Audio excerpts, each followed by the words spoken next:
Good morning, Michelle. Hi. How are you doing? I'm okay. Great. So I understand you want to talk a little bit more about stress at work. We've met a couple times and we had come up with a plan, and you wanted to talk a little bit more about that. Yeah, that'd be good. That'd be really good if we could talk about it. Okay, so talk to me a little bit about what's going on. Well, when we met last time, I had told you that I wasn't doing my walks at night or at lunchtime, and I've actually been doing that. Good for you. Good Yeah, for you. I'm actually really happy that I've been taking some time at lunch. I set aside the time, and I've been going out and enjoying the weather, getting a break from my work, and I feel like it has been very, very helpful. And you said you were pretty confident that you could do that. Yes. So I'm glad that you made that work. Great. Thank you. Great. So then what brings you in today? Well, I honestly, even though work has been better, I have been taking some time to do some exercise, get some fresh air. I actually have been still drinking quite a bit. Okay. And I thought that maybe, I don't even know if maybe you could help me or not. I just thought maybe, I'm so comfortable talking to you that maybe I could. So you're able to exercise at work, and that has helped a little bit with the stress at work, but you find that you're still drinking at night, which was one of those things we talked about originally as a way to cope with your stress. Yeah. And that's worrying you. It's very much bothering me because I feel like I've drank every night. I mean, I feel like I've coped with work a little bit, but now other things are happening in my life. We're moving. My son isn't home. You know, work is better. It's a lot better, but really, I feel that I've just been, it's not healthy to do that. So I thought maybe I could talk to you about it. So you realize that drinking isn't healthy, but you have a lot of stress going on right now outside of work it's kind of triggering maybe more drinking. That's it. That's it right there. Okay. So you had mentioned that you drink every night. Could you talk to me a little bit about maybe how much or what you're drinking? Well, it depends. Sometimes we'll have a glass of wine or two, sometimes three. A beer when we go to relax and maybe go out in the boat or the kayak. And if I do that, that's usually more than two or three. You know, if we get home from drinking at the bar, maybe sometimes we even have another drink or two. So it can be 6, 7 drinks. So you're not just drinking at home, but you're also drinking out in the community. Right. And we've always thought as being social drinkers that that's okay. But now I feel that every night I am, and I don't think that that's healthy. So drinking every night, either at home or in the community, is not a healthy behavior that you want to participate in. It really isn't. But I feel that I've been under that stress, not just at work, which, like I said, is better, but everything else just seems to pile on. We've got this going on, that going on. We have to get this work done. We want to get this done at our new house. So You have a lot going on. for sure. Okay. What were some of your goals in meeting with me today? What would you like to see happen? I guess I would like to know, I'd like to hear that I'm okay. I'd like to hear that it's okay to find ways to deal with this stress. It's okay to have a drink or so, but not every night. I really enjoy talking to you, and you put me at ease where I think that I could, maybe we could just talk about some other strategies, or we could just talk about ways to cope, I guess. And to cope with the drinking or to cope with the stress? Both. Okay. I think both. Again, what are some ways that I could look at the stress maybe in a different way? Maybe there's, alternatives to drinking that we could talk about. You helped me so much with my stress at work, and we came up with such a good plan that maybe we could talk about these other strategies. Sure. Great. So you would like to find ways to cope with both your drinking and your stress that will help you maybe decrease the amount of alcohol that you're taking, because you know that's not really a healthy behavior at this point. And it sounds like that's not something that really you want to be participating in either. Could you tell me a little bit about, besides the social aspect, so it's kind of fun to have a couple of drinks out on the boat or to go into town and have some drinks with your friends, how do you feel though as it relates to your stress after you've had a couple drinks, or maybe the next morning? Well, I think that if you have a few drinks, and my husband and I like to be social, and we feel that if we have a few drinks, maybe it kind of relaxes us a little bit. But when we overindulge and we both have a little too much to drink the next morning, is not the nicest way to start your day. You don't feel good, you don't feel healthy, you don't feel like you've accomplished all the things that you wanted to accomplish. So I think that we could tone it down and maybe find some other ways to deal with that stress. I have had other patients who also have utilized alcohol as a coping strategy for stress. So you're not alone there at all. Okay, good. Okay? Yeah. So let's come up with a plan. What do you think would be a good way maybe to tackle this? Well, thank you for telling me about other people, because I do feel that, you know, when you're in something like that, you do feel like you're the only one. So that's reassuring to know. I think a plan. My husband and I love to do everything together, Okay. and we're best friends. So It's as a very far strong as relationship. we really do, That's we great. do. So anything that I came up with, I mean, I know he would help. You know, would agree, and he's agreeable to try whatever we can, because we both want to help each other. We both want to be healthy individuals. We want to be realistic too, though. We are going to be social, and we are going to go out still. But do we have to do it as much? Absolutely not. We have enough projects to keep busy. We really do. Obviously, we don't want to work every single day, every night. You know, after we go to work all day, you don't want to come home and work on everything Right. in the new home. But I think that if we just start somewhere, I feel like I have so many projects. I think if we started small, I need to weed the garden, the flower beds, I mean. We could totally do that at night and not incorporate alcohol into it. I know that he wants to organize the garage. We certainly could start tackling that project as well. So Michelle, you're overwhelmed by the amount of things that you need to get done, both little and big projects.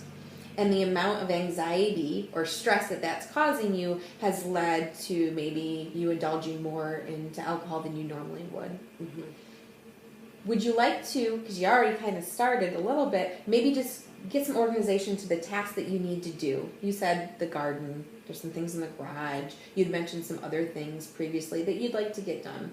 Do you think that maybe organizing those or setting up some sort of priority, would it be helpful? Oh, I really think that'd be helpful, very much so. And like I said, we don't have to tackle everything right now, but if we could start with the flower bed, the garden, start with my husband's tools. You know, we have everything just kind of thrown in the garage right now, so just putting some organization will help us both tremendously. I know he would really appreciate it, and I really want the new home to have the flowers organized and everything to look nice. It's important for you to have a nice looking home. Yep, Okay. absolutely. So let's talk for a minute. I'm going to go back to that scale if you remember from last time, okay? So let's talk a little bit about importance. All right. How important it is you, again, on this 1 to 10 scale, 1 being not really important at all, and 10 being very, very important, for you to, let's start with just getting things organized. How important is it for you, do you think, just to get things organized? And I'm talking mostly about the tasks that you need to do. It's very important to me because, like I said, I want everything to be done. I want it all to be done now, which I know isn't always the reality. On that scale from 1 to 10, what number would you give that? It's a 9 at least. It's very, very important to you. Very important. Okay. And we talked briefly about maybe just prioritizing those items. And you know what you need to do. How confident do you think you are that you could maybe make a list of things that need to be done? Oh, I'm very confident that we can do that. So again, 9 or 10 even, I know that I know everything that has to get done. I just need to, like you're saying, prioritize and make a list. And I'm a list person, so I could totally do that. Okay, great. If it's all right with you, I'd like to change gears here for just a minute and talk about the alcohol consumption. Okay. Okay? I would like to do the same scales, but I'd like to talk about how important is it to you to decrease the amount of alcohol you're drinking. Again, it's important because I do know that it's not a healthy choice. Again, we're realistic, we're social. We will continue to drink. So stopping drinking is not really an option. We're No. talking about decreasing the amount. Yep. Okay, how important is that to you on a scale from 1 to 10? Again, it's important. I'm saying 9 or 10 on the importance scale because it is important to take. I'm not going to completely stop, but it's important, I feel, that to back off some. And I feel like we could do that. Okay, so 9 or 10? Mm-hmm. Which one you think? Let's say 9 again. Let's say a 9. Okay, I great. want to commit fully. Okay. Well, let's talk about that. What would it take to get that to be a 10? Oh boy. Well, I think that knowing how much we have been drinking, certainly if it meant that our health was getting worse, or my husband's blood pressure does tend to get higher. I think I could probably change it to a 10 the more I think about the health risks and things that are happening. So I could change it to a 10 just thinking about it. And if it's all right with you, it sounds like you have a pretty good awareness of maybe some of the unhealthy health aspects of drinking alcohol. But I do have a flyer, and if it's all right with you, I'd like to share that with you. And you can read it at home, maybe with your husband, just as some of the effects alcohol does have on our system. Okay. Okay. Yeah, I think that's good to know that. Let's go back to the confidence. So how confident are you on the same 1 to 10 scale, 1 being not confident at all and 10 being really, really confident that you can decrease some of your drinking? That's going to be hard Yeah. because we've kind of made it our lifestyle. I'd love to say that's a 10, but confidence, because it's so much going on right now, I'm going to say I'm only at about a 7. Okay.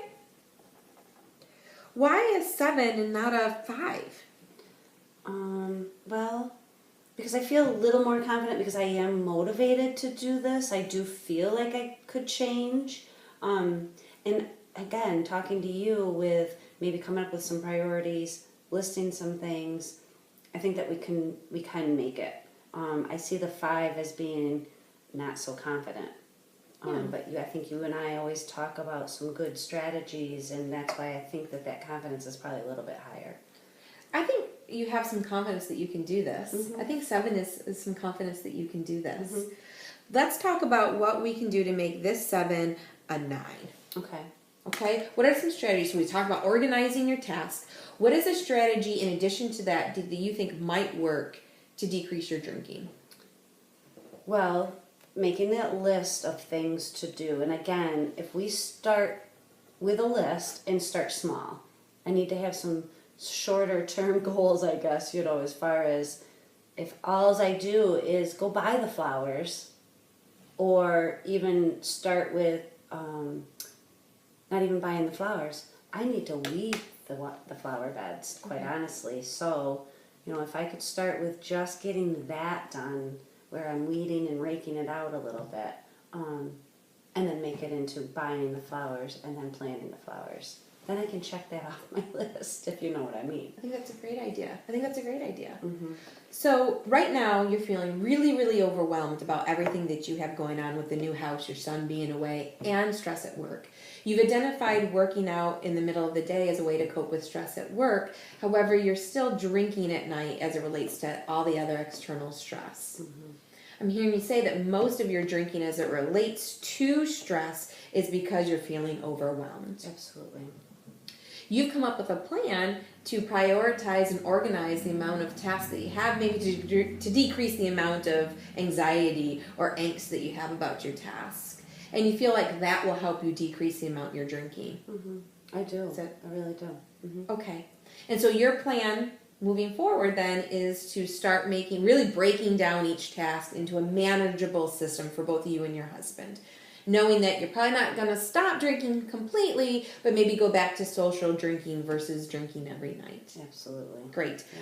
I'm going to give you the educational sheet on health risk as it relates to alcohol, and I'd like to meet with you again and talk about how this is going and see if you're reaching your goal of small, simple tasks to decrease your stress and anxiety, hoping to decrease the amount of alcohol you're drinking each week. Okay.